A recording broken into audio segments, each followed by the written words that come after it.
ఈ రోజు ఈ వీడియోలో ఏవం అనే సినిమా గురించి మాట్లాడుకుందాం. చాందిని చౌదరి లీడ్ గా ప్రకాష్ దంతులూరి డైరెక్షన్ లో వచ్చిన ఇన్వెస్టిగేషన్ థ్రిల్లర్ ఇది.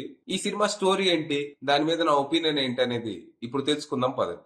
ముందుగా ఈ సినిమా స్టోరీ ఏంటంటే, యుగేందర్ అనే వ్యక్తి సిటీలో అప్కమింగ్ మోడల్స్ ని హీరోయిన్ అవుదామని ప్రయత్నిస్తున్న అమ్మాయిల్ని టార్గెట్ చేసి వాళ్ళని ట్రాప్ చేసి తన మూడ్ ని బట్టి వాళ్ళని చంపటమో లేకపోతే భయపెట్టి పంపటమో చేస్తూ వాళ్ళ జీవితాలతో ఆడుకుంటూ ఉంటాడు. ఇక ఇదే టైంలో వికారాబాద్ స్టేషన్ లో పోలీస్ ఆఫీసర్ గా జాయిన్ అయిన మన హీరోయిన్ సౌమ్య ఈ కేసుని తన పై ఆఫీసర్ అయిన అభిరామ్ తో కలిసి ఇన్వెస్టిగేట్ చేస్తుంది. ఆ ఇన్వెస్టిగేషన్ లో యుగేందర్ గురించి కొన్ని షాకింగ్ విషయాలు తెలుస్తాయి. మరి అసలు యుగేందర్ ఎవరు, తను పర్టికులర్ గా గ్లామర్ ఫీల్డ్ కి చెందిన అమ్మాయిల్ని ఎందుకు టార్గెట్ చేస్తున్నాడు, తన కథ ఏంటి, చివరికి సౌమ్య ఇన్వెస్టిగేషన్ లో ఏం తేలింది, యుగేందర్ ని ఎలా పట్టుకున్నారు అనేది మీరు సినిమా చూసి తెలుసుకోవాలి. ఇక ఈ సినిమా నాకైతే నచ్చలేదు.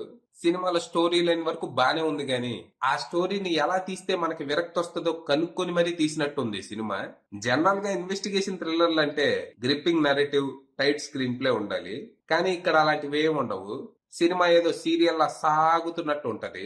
ఇక ఈ సినిమాలో ఇన్వెస్టిగేషన్ సీన్స్ ఎంత సిల్లీగా ఉంటాయంటే అదేదో పావలా 10 పైసలు ఇన్వెస్టిగేషన్ లా ఉంటది. వాళ్ళు సీరియల్ కిల్లర్ కోసం వెతుకుతున్నారో లేకపోతే పెన్సిల్ దొంగతనం చేసిన వాడి కోసం వెతుకుతున్నాడో నాకు అర్థం కాదు.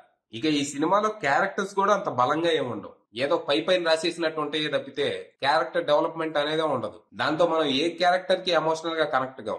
ఇక సినిమా స్టార్టింగ్ లో రీఇంట్రడ్యూసింగ్ చాందిని చౌదరి అని వేశారు. ఆ టైటిల్ కార్డ్ చూసి వామ్మో సింగంలో సూర్య అలాగే ఏమన్నా విరుచుకుపడిద్దేమో అనుకున్నా. కానీ చాలా సాదా సీదా రోల్. ఆ రోల్లో తన యాక్టింగ్ కూడా జస్ట్ ఓకే అంతే. ఈ మాత్రం దానికి రీఇంట్రడక్షన్ దోసకాయ అని ఎందుకో ఇవన్నీ.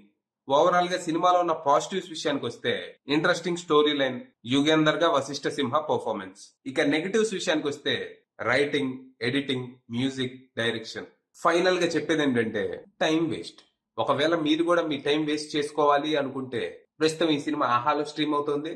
వేస్ట్ చేద్దాం అనుకున్న వాళ్ళు అక్కడికి వెళ్ళిపోవచ్చు. అది విషయం.